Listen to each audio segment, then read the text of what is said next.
Hey gardener, you're listening to the Community Garden Podcast. I'm your host, Taylor. In this space, we'll dig into the dirt with local gardeners of all skill levels to share tips, tricks, and stories from our gardening adventures. Let's get growing. Hello gardeners, this is Taylor from Equal Ground. This is technically our first episode, but it's really not. We're calling it episode 0.5. I want to give you a little intro into Equal Ground, what we do and how we do it. We are administering this podcast with the help of the City of Brantford and the Brant Community Foundation. However, the podcast itself isn't really going to go into a lot of detail very often about Equal Ground and the work that we do. So I thought I'd provide a little bit of an intro, maybe a background on who I am, a background on who Equal Ground is, the work that we do, and how you can get involved both, here locally and from afar. During the length of this podcast, we do interviews with a few of the founding members of Equal Ground and a few of the key players. So we do kind of go into background information on how Equal Ground got started and the actual logistics of what that looks like. So you can tune in the next couple of weeks for that information. But for now, I just want to give you some background information on how we operate. So Equal Ground operates in Brantford and Brant County, which is located in southern Ontario. For folks who aren't from, Ontario or maybe aren't from Canada, we're about an hour and a half southwest of Toronto. We're also pretty close to London, Ontario, about 45 minutes away. It's technically a small town. I really come from country, like super country, one stoplight kind of situation. Brantford has a population of over 100,000 people. And then we're also surrounded by Brant County, which is a separate municipality, but there's a lot of crossover. And Brant County kind of surrounds Brantford, and they have a population of, I want to say, like 60,000. So there's definitely a good population here. Equal Ground operates 32 community gardens between the city and the county. I'm going to talk a little bit about how the garden program operates in a bit. So Equal Ground started technically in 2009. There was two very similar garden groups operating in Brantford. One was the Garden Network, which was administered by some community members, as well as the Grand River Community Health Center. And then at the same time, there was another group that was using a plot of land on Brantwood Farms. And if you're from the area, you know who Brantwood Farms is. The family had allowed volunteers to use a portion of the land for community gardening. It was kind of outside of town, though. It wasn't walkable. You did have to drive in. So there was two groups in 2009 kind of operating, doing the same thing, and they weren't aware of each other. In 2011, they amalgamated. Both groups had realized that they were doing very similar work, and we don't want to reinvent the wheel. We want to work together in community work. So they amalgamated to form Equal Ground Community Gardens. And they had started working with the city of Brantford slowly to put community gardens in at housing sites and at city service sites. Kind of between 2011 and 2015. In 2015, Equal Ground officially partnered with the city of Brantford to start offering community gardens at city parks. And these gardens were going to be publicly accessible and open to the public, free to use, no plot rentals. And that was kind of where the model that we have now came from. So that was in 2015. They started popping up in city parks. And we actually do talk about that in a future episode with founder Cheryl Antosky. So I always get this date wrong. I know it was in July. I think it was 2018. The organization incorporated and became an official nonprofit. This allowed us to be able to seek out new funding opportunities and actually start growing, as a grassroots organization, entirely volunteer run. So they were able to start seeking out funding and things like that. And then in 2020, of course, our beloved pandemic hit. They partnered with Brant County, which again is that surrounding ring around Brantford and is technically a separate municipality. We partnered with the county to start offering community gardens in the county parks as well. At the same time, the pandemic hit, which meant that our community gardens for a couple of months were actually completely closed. We weren't allowed to operate them. And then the provincial government did deem them essential, so they were able to open. They were fenced off. Volunteers had to pre-register. They had to sign in, sign out. Only a certain amount of people were allowed in the garden at one time. And they essentially became private gardens that specifically grow food for the food banks and the local pantries. So we were able to kind of operate. At the same time, EcoGround launched a host garden program, which I'm going to talk about in a second, to offer folks more opportunities to grow food. And it was kind of the safety net because the gardens were closed down. In 2022, EcoGround received a grant from the Ontario Trillium Foundation to hire our first staff member, which is me, and to also build our greenhouse and learning center, which I'll also talk about in a bit. So fast forward to 2024, it's currently August, and we help facilitate or support 32 community gardens between the city and the county. And this year we also supported 75 host gardens. So let's dive in to each of these programs and how they operate. So our community garden program is kind of split. There's 19 sites that are publicly accessible. So they're either open, like they're on parks, or they're on private property that allows the community to enter them. So these gardens anyone can go into them. They can water, weed, harvest. You don't technically have to register as a volunteer. You don't technically have to work on the gardens to participate. And the idea is to give people equal access to fresh food, to growing space. Not everyone has the ability, the skills, the time, the energy to put into a personal food garden. So, these gardens bring communities together. We have one in almost every neighborhood in Brantford, and they are entirely volunteer run. So there's a team of volunteers that oversee these gardens, as well as a garden champion who kind of leads the pack for that garden. All volunteer run with the support of EcoGround. We provide plants, seeds, compost, mulch with the help of either the city or the county. For the sites that are located on city or county property, it's really them that provides the funding to get the gardens in. So for example, in the city of Brantford, we have 16 gardens on city park sites. And in those gardens, anywhere from 3 beds all the way up to 36 beds at our biggest site at Earl Haig. They are galvanized steel, they're 8x4, and the city provides the funding for us to be able to purchase and install those. And then they provide us with compost, mulch, they provide us with water service. And then EcoGround receives donations from nurseries, big shout out to Fernley, located in Delhi, Creekview Acres, William Dam Seeds in Dundas. Like there's so many amazing organizations that will donate plants and seeds to us. And the city of Brantford grows a huge chunk of our plants. For context, this year alone in 2024, they grew us 1,200 tomato plants. Like that's insane. Do you know how much food that grows? It's a big labor of love. Obviously the organization's been operating for a while and we've kind of nailed down what works for us.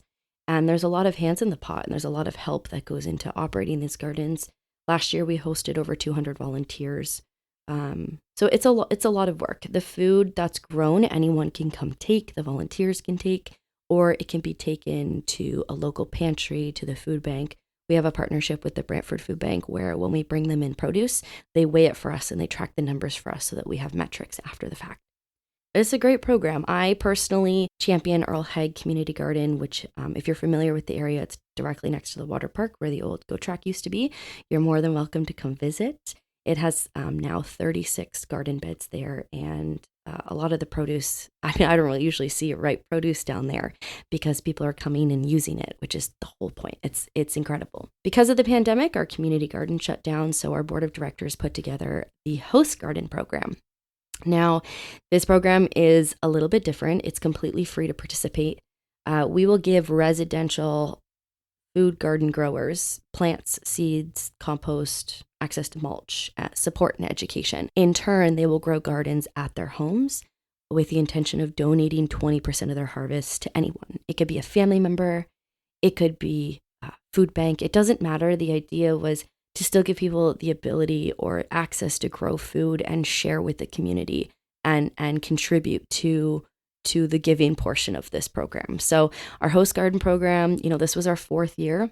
We had 75 registrants this year, which is incredible. If you're listening to this and you're like, wow, I want to be a part of this, you can go to our website, www.egcgbrant.ca.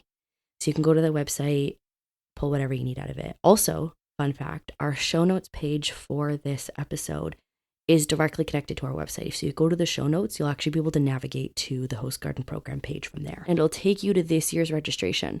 put in your information, and then for 2025, when we open registration in the winter, we'll automatically add you and reach out to you. So again, we give you all of these things for free.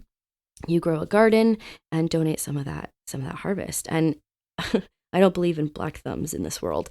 Anybody can grow food. All you need is a little bit of sunlight, a little bit of soil, and a little bit of water. So even if you're like, I don't know if my space is suitable, or if you live in an apartment building, I promise you, I can guarantee there's a way to grow something. So shoot us a message if you have interest in participating, and I'll put all of this in our show notes so you don't have to go searching for it if you don't want to. So those are kind of our two key programs. And of course, there's a ton of community players and community partners that participate and contribute to all of these programs. And of course, big thank you to the City of Brantford and the County of Brant for making these programs possible with us. So I mentioned our Greenhouse and Learning Center. It originally was a grant that we had received from Ontario Trillium Foundation that is really extended. It was originally a 12-month grant. So it's really been extended a little bit, and I'm very grateful to continue to be able to operate in my employment. The greenhouse is officially being built. So the space will be located at Woodman Park Community Center, which is on Gray Street. And the space will consist of the actual physical greenhouse space, which is about 25 by 30-ish. I don't have the numbers in front of me. And is also accompanied by a 60-bed, fully accessible community garden. There's also, seating space to enjoy nature. We have material bins, a storage shed, fruit trees and bushes that are going in. And this was made possible by a partnership with the City of Brantford, who pitched in a lot of money to help make that project happen. So the Greenhouse and Learning Center will be open in spring of 2025. I'm hoping to maybe get in there this fall and start setting things up, which is so incredibly exciting. So the intention of this space is to have a place where people can come to learn how to grow food, connect with their community, learn new skills. We want to host workshops and events and things like that. So we are incredibly excited. Now that we've gone over a little bit of the Equal Ground background, and again, we're going to be diving in with a lot of these partners and a lot of these key players in future episodes of the podcast. So there is more information about Equal Ground coming your way eventually. I wanted to kind of chat about myself for a second because I'm going to be your host and you're going to be hearing my voice quite a bit. So my name's Taylor. I've been working with Equal Ground Community Garden since October of 2022, and I had really put out into the universe that I was looking to make a change. I had previously done a little bit of community work as a prerequisite for a venture that I was following, and I really wanted to return to that. I loved the idea of engaging the public and getting out into the community and networking and talking to people. And I had also been gardening at that point pretty prolifically for, I want to say, like 2 years, which I know isn't a lot, but when you're doing it as much as I was doing, as seriously as I was, I had learned so much. So when this job came up, the main requirements were that you could work alone, which is what I had been doing for the entire pandemic with one other team member, and that you were really passionate about working in the community. And I thought, wow, the universe really, really answered my call. So I went through the application process and I was very thrilled when I got this job. And honestly, it's been almost 2 years and it's been like a literal dream. I feel like I have bragging rights because I have a really cool job. So yeah, I've been with Equal Ground now for just about 2 years, and I am the only employee. Our board of directors are all volunteers. They're who I answer to. And then we have a ton of volunteers that I communicate with on a day-to-day. There's a podcast committee team behind this podcast that are volunteers that we've been working with. Shout out to Kat, Paulina, and Charlene. Maybe you guys will hear from them eventually. So yeah, I as the sole employee, I definitely am grateful to be able to do the things that I do, such as this podcast. I do lots of workshops and education within the community. I'll go into schools, I'll go into different organizations if they're looking to learn new skills. We've also hosted a lot of workshops and education opportunities within the community. It's been a little bit difficult to do without the greenhouse, so we've kind of scaled back a titch this summer, hoping that the greenhouse is going to be ready to be able to offer that programming within that space. So now that it'll be ready for the spring, I'll be spending the winter prepping so much good stuff. for next year. So if you live in the area, it's going to be worth the trip.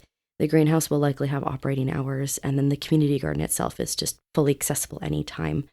So keep an eye on our social medias for that greenhouse opening. So I've only been vegetable gardening now for about, 5 years. I did gardening when I was a kid, and I helped my family with small vegetable gardens, but nothing on this scale, absolutely at all. My partner has been growing food gardens with his family for a really long time. So when we moved to Brantford during the pandemic, we kind of dove into a massive, massive garden on the property here. And I very quickly surpassed his knowledge about food gardening. It was a wonderful hobby of mine. I just loved learning, and I loved doing all the good stuff, growing all the good food.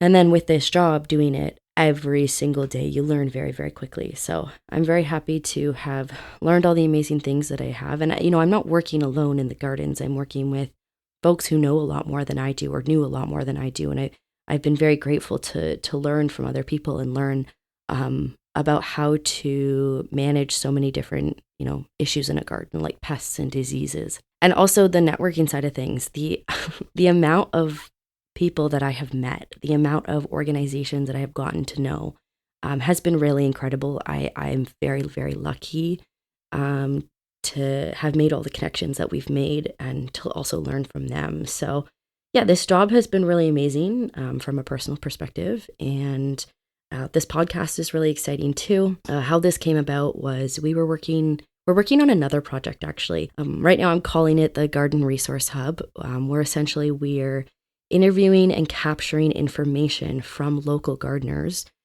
ranging from beginner to, master gardeners. We want to capture their experience growing in the Brantford and Brant County area. And we're consolidating that into a resource that people can access and people can use to learn how to grow a tomato specifically in Brantford. Because if you Google how to grow a tomato, you're going to get 15 different answers. It's going to depend on your climate, and it's going to depend on your growing zone and your rainfall. So to be able to offer that information from this area is very valuable. So I wanted to record these interviews so that I didn't have to take notes and I could really engage in the conversation. And then we had this idea of well, if we're recording them anyways, why don't we turn this into a podcast and make that information accessible in another format? So we applied for a grant through the Brant Community Foundation for a City of Brantford grant stream. And they gave us money. So now this podcast is really coming to fruition. There's a team of 4 of us that have been planning it. Our graphics are done by All Day Breakfast. Thank you so much, Ben. Ben actually used to run Earl Haig and used to be a very active member of Eagle Ground. So it's great that we can, use somebody that contributes so much to the organization.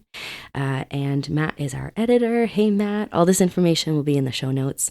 And then, of course, to all the folks that we've gotten to interview already. I mean, I know this is our intro, but I have actually already done 13 interviews with folks. Again, varying levels of gardening knowledge and different organizations. And those conversations they're very meaningful to me now. And I've been able to sit down with some really cool people and just dedicate time to picking their brains. So, the interviews, of course, are modeled for the podcast, but the information that we get in those interviews are also going to be reflected in that Garden Resource Hub, which I hope to launch by the end of winter. So that's kind of how the podcast came about. So yeah, that's pretty much us and me in a nutshell. Again, lots more information will come your way.